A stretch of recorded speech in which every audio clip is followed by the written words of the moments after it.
இன்றைக்கி சுட சுட முட்டை பொடி மாஸ் நான் செஞ்சதை உங்களுக்காக வீடியோவாக போடுறேன்.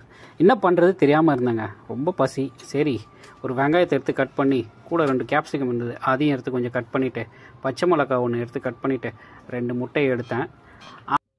அப்புறம் பேன் எடுத்து ஸ்டவ்வில் வச்சேன். கொஞ்சம் ஆயிலை ஊற்றினேன். ஃபஸ்ட்டு வெட்டின பச்சை மிளகாவை எடுத்து அதில் போட்டேன். பாயபுள்ள கொஞ்சம் வதங்கிறதுக்கு கொஞ்சம் நேரம் எடுத்துக்கிட்டான். யாரா இவன் நமக்கே டஃப்பு கொடுப்பான்ற போல இருந்தது. சரி, அடுத்தது நெக்ஸ்ட்டு வெங்காயத்தை எடுத்து போடு, நல்லா டாஸ் பண்ணிங்க. ரொம்ப வதங்க வேணாம், ஏன்னா கொஞ்சம் க்ரன்ச்சியாக இருந்தால் நல்லாயிருக்குன்றனால கொஞ்சம் வதக்கிட்டு, அதுக்கப்புறம் கேப்சிகம் இருந்தது, கேப்சிகம் எடுத்து போட்டேன். கேப்சிகம் லைட்டாக வதக்கிட்டு, அடுத்து 2 கொஞ்சம் லைட் ப்ரௌனிஷாக, ரொம்ப வதங்கினாலும் நல்லா இருக்காது, அதனால் வதக்கிட்டு அப்புறம் முட்டையை எடுத்து போட்டேன். யூஸ்வலாக முட்டையை பவுலில் ஊற்றுவாங்க, ஏன்னா நல்லா இருக்கா செக் பண்ணுறதுக்கு. நமக்கு பசியா, அதெல்லாம் நேரம் இல்லை, பரவாயில்ல, நல்லா தான் வரும் அப்படின்னு ஒரு நம்பிக்கையில் எடுத்து ஊற்றியாச்சு.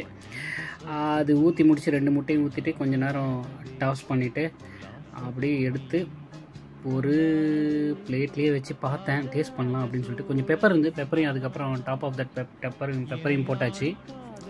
அதுவும் நம்ம செஞ்ச டிஷ்ஷு ரெடி ஆகிடுச்சு. டேஸ்ட் நான் பார்க்குறேன் எப்படி இருக்குதுன்னு தெரில.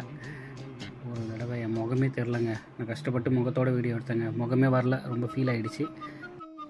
இருக்கிறத வச்சு சமைச்சிருக்கேன். இதே மாதிரி நீங்களும் செஞ்சு உங்களுக்கு அசந்துங்க. வேறு